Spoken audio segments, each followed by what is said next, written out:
देखिए, आज हम बात कर रहे हैं वहम और डर की बीमारी के बारे में। बहुत सारे लोगों को वहम होते हैं अलग अलग तरीके के, और बहुत सारे लोग फोबिया के शिकार होते हैं। तो आखिर वहम और डर किसी व्यक्ति के जीवन में कैसे पैदा होता है, कौन से ग्रह होते हैं? देखिए, वहम की समस्या और डर की समस्या ये मन से जुड़ी हुई समस्या है, आपकी मानसिक स्थिति से जुड़ी हुई है। और चूंकि इसमें मन की भूमिका है, मन इन्वॉल्व है, इसीलिए सबसे बड़ा रोल इसमें चंद्रमा का होता है। चंद्रमा बुरी तरह से पीड़ित हो, चंद्रमा की स्थिति बुरी तरह से खराब हो, तो ये मन में फोबिया यानी डर पैदा करता है। दूसरी भूमिका होती है राहु की। राहु डर पैदा नहीं करता, राहु काल्पनिक समस्या पैदा करता है। राहु मन में ज्यादातर वहम पैदा करता है, क्योंकि राहु काल्पनिक समस्या देता है और वहम देता है। राहु और चंद्रमा की स्थिति मन में विचित्र समस्याएं पैदा करती है। राहु का मतलब ये होता है कि जो चीज जीवन में नहीं है या जो चीज जीवन में हो नहीं सकती, उसको लेकर मन में वहम पालना। बीमारी को लेकर, रिश्तों को लेकर, लोगों को लेकर शक और वहम करने में राहु की भूमिका ज्यादा होती है।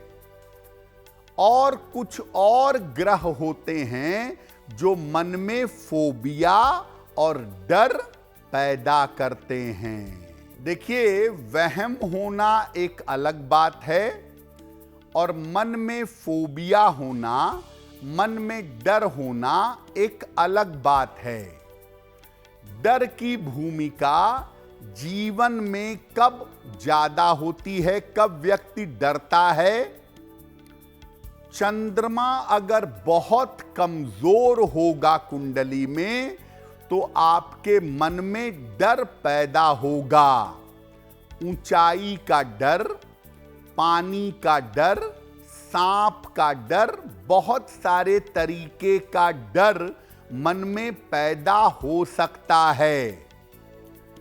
चंद्रमा पर अगर शनि का प्रभाव होगा, चंद्रमा पर अगर शनि का इंपैक्ट होगा, तो भी आपके मन में अलग अलग तरह का डर पैदा होगा।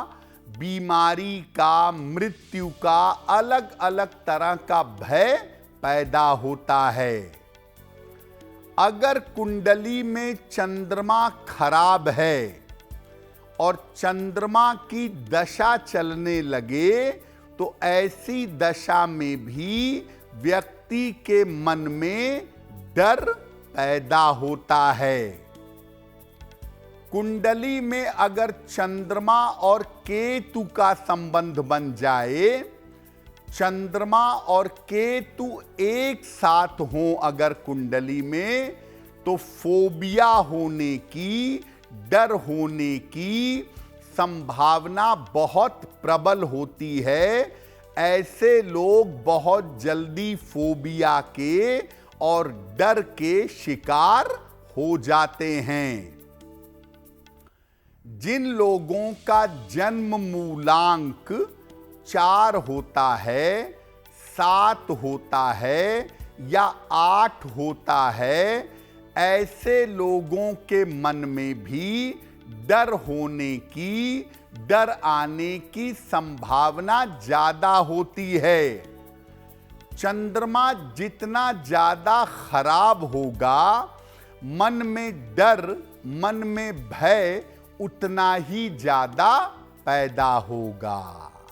देखिए, डर की समस्या के पीछे चंद्रमा का बहुत खराब होना जिम्मेदार है, लेकिन वहम की जो समस्या है, मुझे ये बीमारी हो गई, मुझे ये बीमारी हो गई, मेरे मित्र का रिश्ता ऐसा है, पति पत्नी पे शक करना, वहम करना, ये भी समस्या बहुत सारे लोगों के अंदर होती है।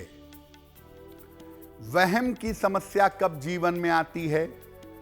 देखिए, कल्पना का सबसे बड़ा ग्रह जो काल्पनिक समस्याएं और काल्पनिक चिंताएं पैदा करता है, उसे कहते हैं राहु। राहु का प्रभाव अगर कुंडली में ज्यादा होने लगे तो समझिए कि आपको वहम की समस्या होगी जिसका कोई सर पैर नहीं है। राहु का संबंध अगर चंद्रमा के साथ बन गया तो आपको नाना प्रकार के, विभिन्न प्रकार के वहम जीवन में परेशान करेंगे। अगर आपका राहु खराब है और खराब राहु की दशा आपके जीवन में चलने लगे तो ऐसी स्थिति में अलग अलग तरह के वहम आपको परेशान करेंगे जिसका कोई अर्थ नहीं होगा। ऐसे वहम आपके जीवन में आ जाएंगे। शुक्र अगर खराब हो तो ये भी जीवन में वहम पैदा करता है, लेकिन खराब शुक्र का जो वहम होता है वो ज्यादातर रिश्ते नातों में पैदा होता है, रिलेशनशिप में पैदा होता है।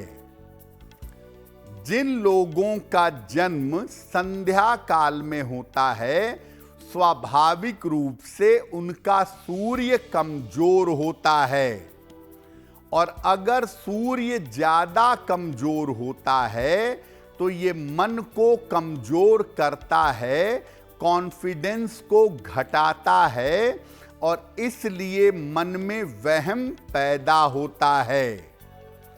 लेकिन ये पक्की तौर से जान लीजिए कि अलग अलग तरह की वहम के पीछे सबसे ज्यादा बड़ी भूमिका होती है राहु की, और अलग अलग तरह के डर यानी फोबिया के पीछे भूमिका होती है केतु की। देखिए, वहम होना, डर होना कोई विलक्षण बात नहीं है, किसी को भी हो सकता है अपनी दशाओं की वजह से, ग्रहों की स्थिति की वजह से। लेकिन अगर आप थोड़े उपाय कर लें तो आप अपने मन के वहम को और मन के डर को दूर कर सकते हैं। क्या करेंगे? रोज सवेरे सूर्य देव को जल अर्पित करिए। नित्य प्रातः सूर्य भगवान को जल चढ़ाइए। महीने में 2 एकादशी आती है, जल पीकर और फल खाकर दोनों एकादशी का उपवास रखिएगा। अगर डर और वहम की समस्या जीवन में है तो ज्यादा तेल मसाले वाला, ज्यादा गरिष्ठ भोजन मत करिएगा। मांसाहार करने से और नशा करने से राहु का रोल ज्यादा हो जाता है, इसीलिए नॉनवेज से और अल्कोहल से बचिएगा, क्योंकि ये आपके वहम की समस्या को, आपके शक की समस्या को बढ़ा सकते हैं। और सलाह लेकर के एक पन्ना या एक पीला पुखराज पहनिएगा। ऐसा करने से भी वहम और डर की समस्या में सुधार होगा। भगवान के नाम का अगर आप निरंतर जप करें, जिस भी देवी देवता के प्रति आपकी श्रद्धा है, अगर उनके नाम का आप निरंतर जप करते रहें, अपना आहार, अपना भोजन अगर सात्विक बनाए रखें, तो वहम और डर की समस्या से आपको छुटकारा जल्दी मिलेगा। देखिए, डर और वहम का जो फैक्टर है वो मानसिक है। ज़्यादा वहम होगा, ज़्यादा डर होगा तो साइकोलॉजिकल डिसऑर्डर भी है, उसके लिए दवाइयाँ भी खानी पड़ सकती हैं कि आपको एंग्जाइटी हो गई, डर या वहम की शिकायत ज़रूरत से ज़्यादा हो गई। 2-3 स्थितियाँ ऐसी होती हैं जब डर और वहम की समस्या ज़्यादा होती है। जैसे आपने बिना सोचे समझे नीलम पहन लिया, बिना सोचे समझे गोमेद पहन लिया, उल्टे सीधे मंत्र का जप करने लगे, मंत्र का उच्चारण आपका सही नहीं है, तो आप डर और वहम के शिकार हो सकते हैं। उसका नकारात्मक इम्पैक्ट, उसका नकारात्मक प्रभाव आपके ऊपर आ सकता है।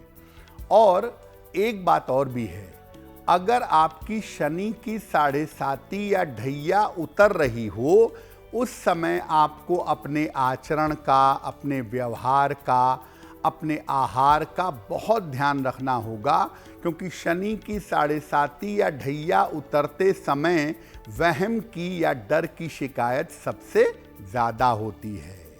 अगर आप मुझसे जुड़ करके अपनी समस्याओं का समाधान चाहते हैं और चाहते हैं कि आपकी समस्याओं को ज्योतिष के माध्यम से सुलझाया जाए, तो आप हमसे संपर्क कर सकते हैं, जुड़ सकते हैं एस्ट्रो तक पर।